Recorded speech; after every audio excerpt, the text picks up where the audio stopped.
guess the biggest thing going from an IC4 to type 3 IC is that I had a lot of anxiety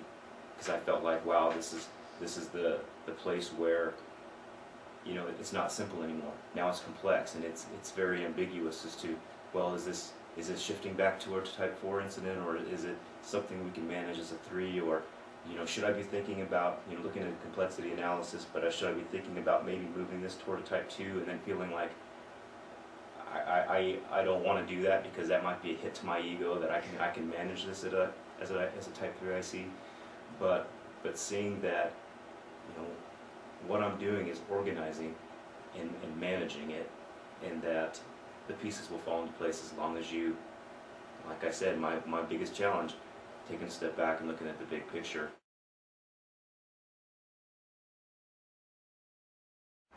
I think other challenges that I have seen in my experiences is, again, going back to that span of control, and you start loading up on resources, and they could be contract resources, they could be maybe some volunteer fire departments.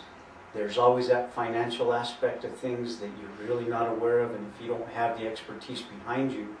to be able to help you through that, it could be a very big challenge, and I've experienced that in the past before. So, I mean, from logistically, you know, you start ordering more resources in to help you manage a fire.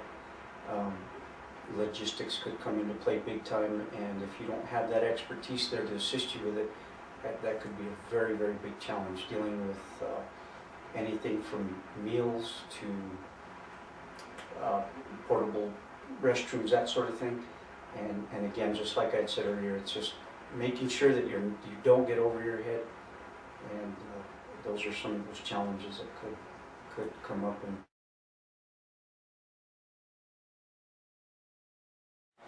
I've always been a very kind of in the dirt kind of IC as an IC4, and to take the step back and just manage from the outside and let the organization run itself is kind of a challenge for me. So making sure that I'm taking that step backwards and looking at the whole organization and the whole all the pieces of the puzzle from back here and seeing the big picture, that's probably the biggest challenge for me, and not getting so focused on one thing.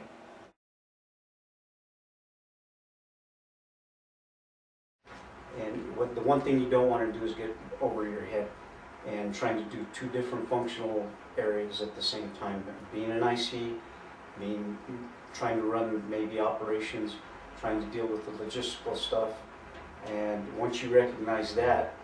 you should be able to adjust to where you can bring in the additional help that you need. I think that's one of the most important parts, is being able to be flexible and recognize when that span of control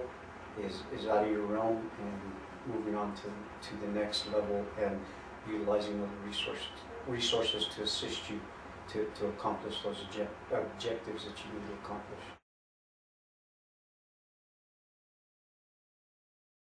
Of course, you have all of those things, those great traits, you know, a good, strong leader, somebody who's got command presence, somebody who's clear and concise with their communication, somebody who makes good decisions and timely decisions. Those are all things, of course,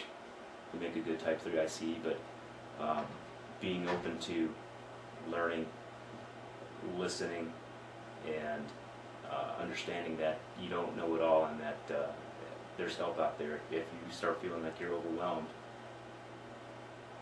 it's time to get some help.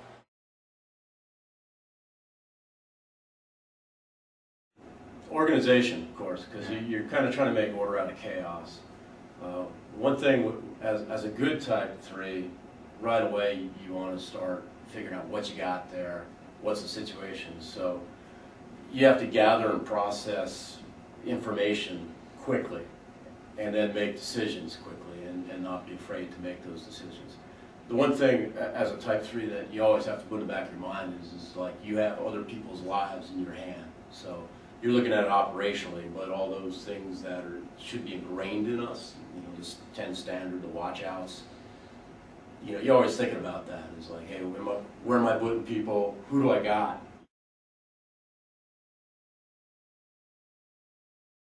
getting back to kind of type threes, like say it's on the forest, like on a Gila or something. A lot of times you're going to have forest resources and you might know them and you know their capabilities, but sometimes if it has mixed land ownership and you get a lot of rural fire departments there, getting organized becomes extremely fast because you oftentimes don't know these people, might not even have communication with them, their capabilities and where they are, you know, just trying to gather that up.